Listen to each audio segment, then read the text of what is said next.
Hey, how's it going, everybody? It's Jazzy of Video Star Sasquatch here, and we are doing another streaming Saturday. I have two movies for you. I found Holland, directed by Mimi Cave, starring Nicole Kidman as Nancy Vandergroot, Gail Garcia Bernal as Dave Delgado, and Matthew McFadden as Fred Vandergroot. A woman's picture perfect life in quaint Holland, Michigan crumbles when she and her friend uncover a twisted secret in their midst. This movie is very good. Um, I every time I watch a Nicole Kidman movie, I'm always like surprised that they're good for some reason. I haven't really ran into too many bad ones. I mean, I'm sure they're out there. I don't watch a lot of them, but it always seems like she always in the same situation at least. And I hope like Keith Urban's on top of that because it's always her as a married woman and she either wants a young guy, a new guy, or something different out of the guy that she already has. So this is another one of those where she finds a friend and a teacher and a male, and Gail Garcia Bernal, and then they kind of become a little detective duo here, and then she starts to snoop around and realizes that really what her husband's doing and her husband or at first what she thought her husband's an affair was actually like really much more sinister, and then all of a sudden we're going through this movie and we're experiencing this stuff, we're learning what we're doing. I called it from the very beginning what it was going to be, but I'm always kind of like dumb and just kind of saying stupid stuff, so I'm like not even going to say that I was like 100% like serious when I said it, but I did call it. I'm not gonna tell you everything that is going on because it's that's the whole point of this movie is to uncover this.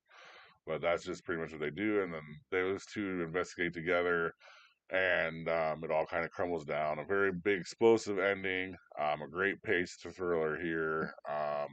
Not even a slow burn. Like it just has a great pacing throughout it. I'm surprised this movie didn't hit theaters or didn't have a small theater run, or I just didn't see it in theaters. I'm not sure. Um, because this one is one of those ones that probably could have made it theaters and would have been a bigger deal. It says 2025 on it. I don't remember hearing about it beforehand. I don't even remember anything about it. I just kind of popped up, saw it was on there, and was like, all right, this will be interesting. Let's probably pop it on, at least give it a shot. And yeah, I mean the acting's great. McFadden is like a perfect character for this role. He's the dude from Succession. If you didn't know, that's kind of where I know him from. At least the Succession, the kind of like because he's not the brother, but he's the brother-in-law because he's married to the wife. He's the only one that kind of isn't in the family, and it still is kind of the same as the family. It's kind of adapted that family's life. So, and he's good at this. And so he's good. He's good with the kid that's in the movie. I give it a B plus overall for sure. Worth a watch. It's only like an hour 40 minutes too. So we know we love those perfect time movies. And that one was Holland, directed by Mimi Cave. Um, the second one we did here is just I just kind of did it because of course he passed away this week. And this one was Big George Foreman, directed by George Tillman Jr., starring Chris Davis as George Foreman, Jasmine Matthews as Mary Jean, Solo Jones as Muhammad Ali, and Forrest Whitaker as Doc Brodus.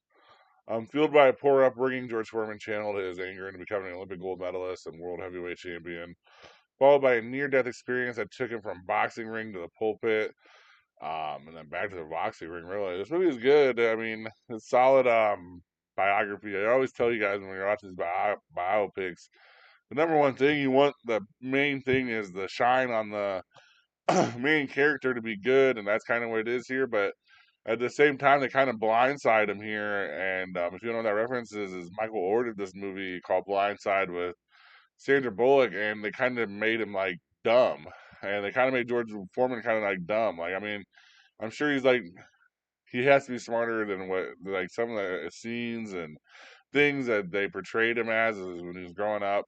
It was cool to see the Job Corps kind of stuff. It was cool to see The backgrounds that they kind of did for the fights, like those that were watching the backgrounds of those stuff, though, it was really cool editing, really cool visual effects there because you really saw the years kind of go through the decades. Like this is a stadium in the '60s, this is a stadium in the '70s, and this is a stadium in the '80s type of deal. So that was very good done, very well done. Overall, I give this movie a C plus. I mean, it's a biopic. It's what you're gonna get is what you get.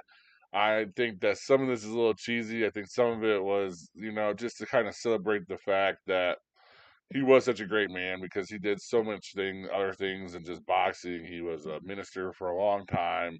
He even until his death, he was preaching and stuff like this, which is always a great story to hear. The only reason why he even came back into boxing, according to this movie, was to celebrate God and stuff like this. And I mean, I'm sure I believe it. I mean, it hits all the same spots every biopics and them hit. We can talk about like certain people, and like this one, of course, he has a money manager who was a friend as a kid, and the guy kind of ran off with his money or kind of just spent all his money and just didn't tell him. And he had like, he's only like 35 at the time, so he had to like figure everything out. And that's why we get the comeback. I think that there's a jaded way to look at it, and that's the way I just said it. And then there's the way that they kind of portray it in the movie, which I'm sure that in real life there's always like three stories, and then somewhere in there that is true. But it's all good. I mean, Sullivan Jones as Ali was great. You almost hear him as Ali. Yeah, I mean, I don't know. I didn't know a lot about George Foreman. I'm not gonna George Foreman biographer or even like a study or even thought about George Foreman because I mean he would have been. Yeah, I mean he would have been. Yeah, well, I would have been. I was like at the Lennox Lewis, Mike Tyson part, and I'm sure that if George Foreman was still fighting, he'd have been at the very end of his career, and he would look very old, and it'd been funny. I know him for the grills. I know him from King of the Hill. That one episode where he kind of fights Hank over the grills in the mall. Um, I mean, I know of him. I don't know his whole story, but I think that this is a cool way to show it. I think that they kind of did him dirty though with the whole making him kind of dumb thing. That's my only critique about it. And that one is Big George Foreman, directed by George Tillman Jr. Let's see here. So Street Saturday, we saw Unicorn yesterday. We're gonna go see Working Man tomorrow in theaters.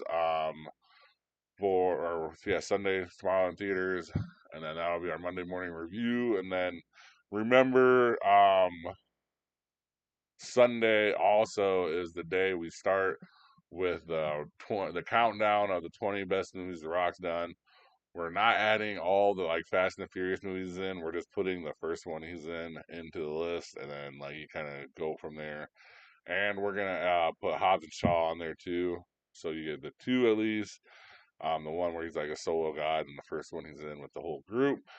And then we'll go until the April 18th for that. And then, like I said, the 19th and 20th is WrestleMania, so that is why we're doing this. Thank you guys very much for watching. Please comment any Rock movie that you know has to be on the list.